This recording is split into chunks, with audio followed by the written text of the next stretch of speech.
원리로 이해하는 양쌤의 중학교 과학인강 5. 공기 중의 수증기가 물방울로 변해 두 번째 시간 공부하도록 하겠습니다. 우리는 공기가 건조하다거나 습하다는 말을 자주 사용하잖아요. 공기 중에 수증기량이 적으면 건조하다, 공기 중에 수증기량이 많을 때 습하다고 하잖아요. 이처럼 공기 중의 수증기량에 따른 건조하고 습한 정도를 습도라고 해요. 습한 정도니까 습도라고 하는 거고요. 습도의 종류로 상대습도와 절대습도가 있는데요. 생활에서 주로 사용하는 습도는 상대습도예요. 상대습도는 어떤 거냐면요. 예를 들어서 공기 1kg 속에 이 점선 이렇게 되어 있는 게 현재 온도에서의 포화 수증기량을 의미하는 것이고요. 이렇게 동글동글한 것이 실제 포함된 현재 수증기량이라고 했을 때 계산을 쉽게 하기 위해서 동그라미 하나의 수증기량을 1g이라고 칠게요. 그때 상대습도라고 하는 것은 여기에 공식이 있죠. 현재 기온에서의 포화 수증기량 분의 현재 기온에서의 포화 수증기량, 그러니까 현재 기온에서 최대로 포함할 수 있는 수증기량이니까 이 그림에서 본다면 하나, 둘, 셋, 넷, 다섯, 여섯, 일곱, 여덟, 아홉, 열이니까 10g/kg이잖아요. 분의 현재 공기 중의 수증기량, 현재 공기 중에 실제 들어있는 수증기량은 하나, 둘, 셋, 넷, 다섯, 여섯, 일곱이니까 7g/kg이죠. 이거에 곱하기 100을 해주면 70%가 나오잖아요. 이거를 상대습도라고 하는 거예요. 이렇게 상대습도는 현재 기온에서의 포화 수증기량 중에서 현재 공기 중에 있는 이 실제 수증기량의 비율로 계산한 습도이기 때문에 상대적인 습도잖아요. 그래서 상대습도라고 하는 거고요. 곱하기 100을 해서 이 비율을 백분율로 표시했기 때문에 백분율 단위인 퍼센트를 적어주는 거예요. 실제 수증기량이 포화 수증기량보다 적으면 상대습도 값이 작잖아요. 왜냐하면 이 상대습도는 포화 수증기량분의 실제 수증기량 곱하기 100이니까 이 실제 수증기량이 포화 수증기량보다 훨씬 적으면 상대습도 값이 작은 거잖아요. 이때 우리는 공기가 건조하다라고 느끼는 거예요.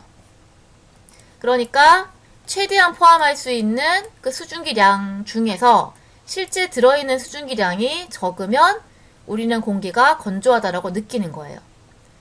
그때 상대습도의 그 값이 작게 나오게 되는 거고요. 그리고 실제 수증기량이 포화 수증기량에 가까워요. 그때 상대습도 값이 커지겠죠. 다시 얘기하면 이 실제 들어있는 수증기량이 포화 수증기량에 가까워요. 그때 우리는 공기가 습하고 축축하다라고 느끼는 거예요. 이렇게 상대습도 값이 클 때 우리는 습하다라고 느끼는 거예요. 그래서 포화 수증기량분의 실제 수증기량 곱하기 100을 한 이 상대습도를 우리가 실제로 이렇게 느껴지는 습도이기 때문에 이 상대습도를 우리가 생활에서 가장 많이 사용하고 있는 거예요. 학습지 2번 포화 수증기량 곡선 해석에서 상대습도를 계산해 보도록 할게요.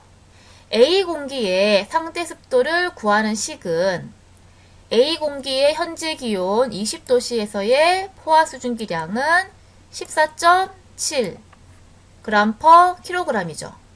이거 분해 현재 공기 중의 수증기량은 7.6 g/kg 곱하기 100%예요. 이걸 계산해 주게 되면 대충 봐도 2분의 1쯤 되는 거죠. 네, 계산해 주게 되면 52%가 나와요. 그래서 A 공기는 상대습도가 52%다. 이렇게 계산을 할 수 있고요.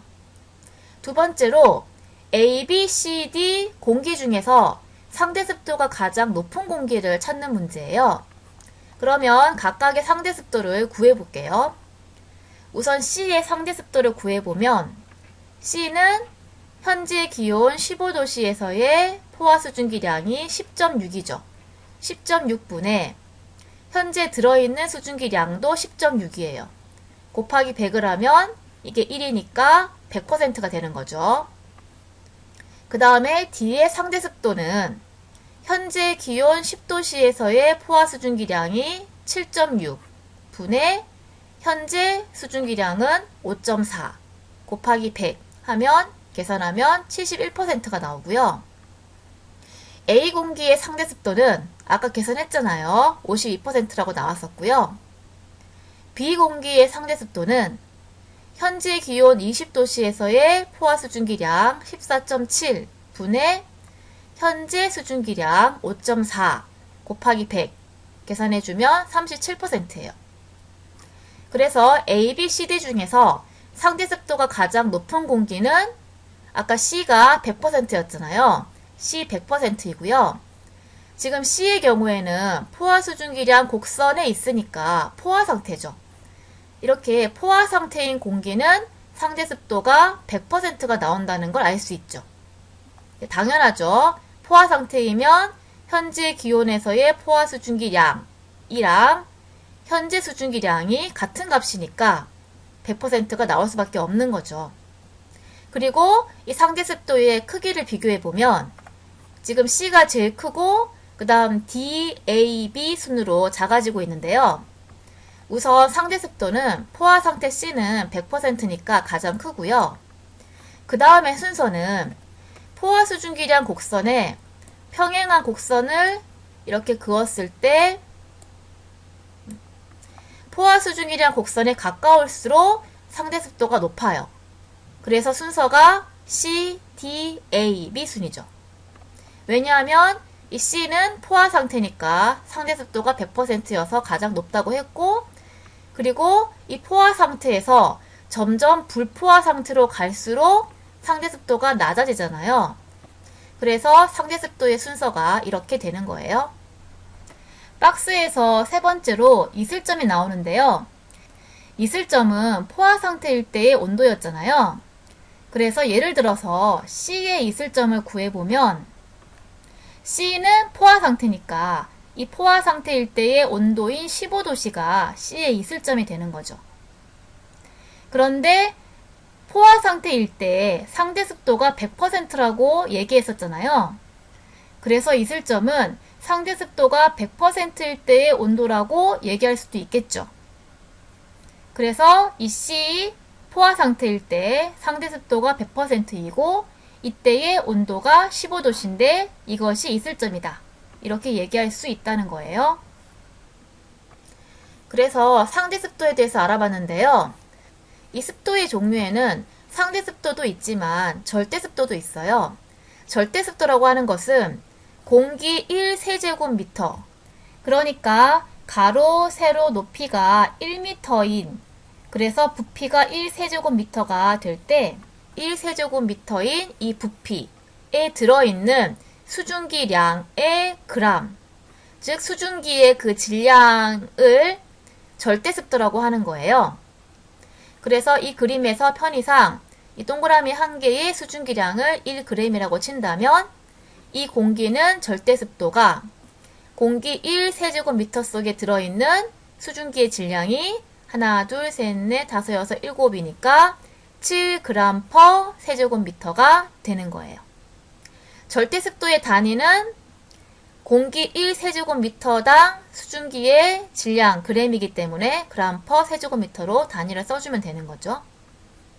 이런 식으로 계산하는 습도는 상대 습도처럼 상대적인 비율값이 아니라 절대적인 수증기량이잖아요. 그래서 이런 습도를 절대 습도라고 얘기하는 거예요. 그래서 상대 습도에 대해서 배웠는데요. 이 그래프처럼 이게 지금 0시에서 24시니까 하루잖아요. 하루 동안에 이게 상대 습도죠. 여기 상대 습도 퍼센트가 나와 있잖아요. 하루 동안에 상대 습도는 계속 달라지는 걸 볼 수 있고요. 그리고 이거는 맑은 날, 이거는 비 오는 날인데요. 날씨에 따라서 상대 습도가 달라지는 걸 볼 수 있어요. 그래서 학습지 3번에 하루 중에 기온, 습도, 이 습도는 상대 습도예요. 그리고 이슬점 변화에 대해서 알아보도록 할게요. 우선 이슬점부터 보면요. 비 오는 날은 맑은 날보다 공기 중에 들어있는 수증기량이 많잖아요. 우리 지난 시간에 배웠는데요. 공기 중에 현재 들어있는 수증기량이 많을수록 이슬점이 높다라고 배웠었어요. 그런데 맑은 날보다 비 오는 날이 공기 중에 들어있는 수증기량이 많으니까 이렇게 이슬점이 더 높은 걸 볼 수 있고요. 그런데 맑은 날 하루 동안 그리고 비 오는 날 하루 동안에는 공기 중의 수증기량이 거의 변하지 않거든요. 그래서 이슬점이 거의 이렇게 일정한 걸 볼 수가 있어요. 그래서 이슬점은 이 그래프는 맑은 날만 나타낸 그래프인데요. 이슬점은 이렇게 거의 일정하다는 것이고요. 왜냐하면 대기 중에 포함된 수증기량이 거의 일정하기 때문에 이슬점이라고 하는 이 온도가 거의 일정하게 나타나게 된다는 거예요. 그리고 그래프에서 볼 수 있는 또 다른 특징은요. 상대 습도랑 이 기온이 반대로 나타난다는 거예요. 하루 중에서 상대 습도가 높으면 기온이 낮고 하루 중에서 상대 습도가 낮을 때 기온이 높은 걸 볼 수 있죠. 비 오는 날도 기온이 높을 때 상대 습도가 낮고 상대 습도가 높을 때 기온이 낮은 걸 볼 수 있잖아요. 맑은 날만 정리해 보면요. 맑은 날은 새벽 시간에 이 기온이 하루 중에서 가장 낮죠. 새벽에 춥잖아요. 그런데 습도는 새벽에 가장 높아요. 그러니까 새벽에 습하다는 거잖아요. 그리고 하루 중에서 오후 2, 3시경에 기온이 가장 높아져요. 덥잖아요, 그때가. 그리고 그때 상대 습도는 가장 낮아져요. 그때가 가장 건조하다는 거죠. 이렇게 기온이랑 습도 변화는 반대로 나타나게 되는 걸 알 수가 있어요. 이렇게 기온과 습도의 변화가 반대로 나타나는 이유를 알아볼게요. 하루 동안에 이슬점이 일정하잖아요. 그 얘기는 하루 동안에 현재 수증기량은 일정하다는 얘기잖아요. 그러면 상대습도 공식에서 상대습도는 포화 수증기량분의 실제 수증기량 곱하기 100이잖아요. 하루 동안에 이슬점이 일정하기 때문에 실제 수증기량은 일정하잖아요. 그런데 기온이 높아지게 되면 포화 수증기량도 높아지게 되죠. 그러면 분모가 커지기 때문에 상대 습도는 낮아지게 되는 거예요. 그래서 기온이 높을 때에는 상대 습도가 낮게 나타나게 되는 거고요. 반대로 기온이 낮으면 포화 수증기량은 작잖아요. 그때 실제 수증기량은 일정하기 때문에 분모가 작아지게 되면 상대 습도는 높아지겠죠. 그래서 기온이 낮으면 상대 습도는 높은 거예요. 생활에서 습도는 습도계를 이용해서 측정을 하는데요. 습도계 종류로 건습구 습도계, 모발 습도계 이런 것들이 있어요. 모발 습도계 경우에는 이 모발이 머리카락이잖아요. 여기 머리카락이 보이죠? 머리카락으로 습도를 측정하는 게 모발 습도계고요. 왜냐하면 머리카락은 습도가 높으면 공기 중에 수증기를 흡수하기 때문에 머리카락이 늘어나요. 반대로 습도가 낮으면 머리카락이 줄어들게 되겠죠. 그래서 이 모발 습도계는 머리카락의 여러 가닥을 한쪽에 고정을 시킨 다음에 다른 쪽은 이 바늘 끝에, 여기 바늘 있죠? 바늘 끝에 묶어서 습도에 따라서 머리카락의 길이가 변하잖아요. 이 머리카락의 길이 변화에 따라서 이 바늘이 돌아가겠죠. 그래서 습도가 높으면 머리카락이 길어지니까 바늘이 큰 눈금을 가리키게 되고 습도가 낮으면 머리카락이 짧아지니까 이 바늘이 작은 눈금을 가리키게 되는 거예요. 그렇게 해서 습도를 측정하는 것이 모발 습도계예요. 그래서 오늘은 습도에 대해서 알아봤어요. 여기까지 수업을 마치도록 하겠습니다.